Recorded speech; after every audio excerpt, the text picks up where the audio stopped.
Most people are just unwilling to consider or take seriously the one single thing that could actually address and finally solve the student loan crisis.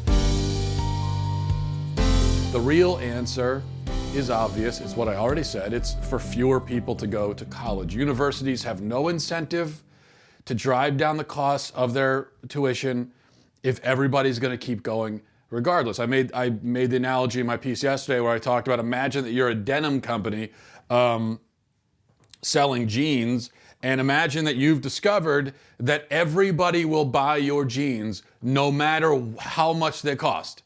You raise the cost to $90, everyone's still buying them. In fact, more people are buying them.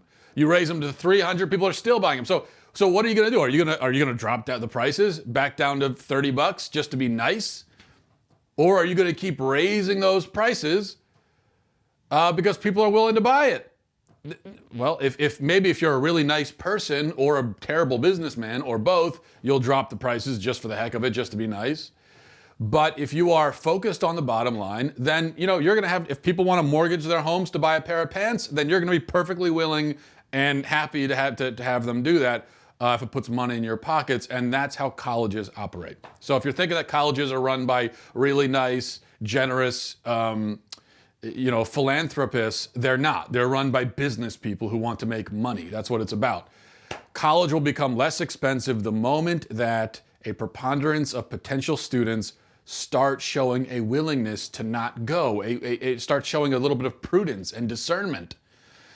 I'm not saying that everybody should avoid college because the prices are so high. If you want to be an architect or an engineer or a doctor or a lawyer or something, then obviously in those cases, the cost of college, even as high as it is, might be worth it. But if you know that you want to get into a line of work where the degree isn't necessary, then obviously you shouldn't go. And most importantly, if you have no idea what you want to do with your life, if you have no clue what your skills are, your passions, your interests, if you have no real 5 or 10 year plan at all at this point, then the last thing you should do is sign up for this massive loan to buy a thing that you aren't even sure if you're going to use.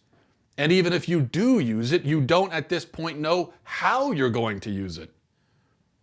In no other situation would we ever recommend that somebody buys something for $100,000 without knowing whether or not they're even going to use it. We would never say, just go buy the thing for 6 figures and then, at some point you'll figure out what to do with it.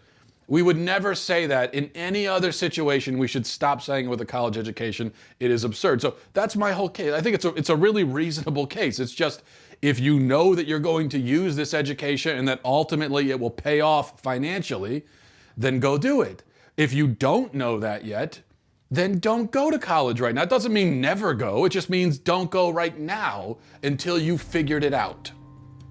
Really reasonable point of view, I think. And this is I don't know why I just did this with it. I'm doing the Donald Trump. I'm developing Donald Trump's hand mannerisms for some reason. I think it's a really reasonable point of view.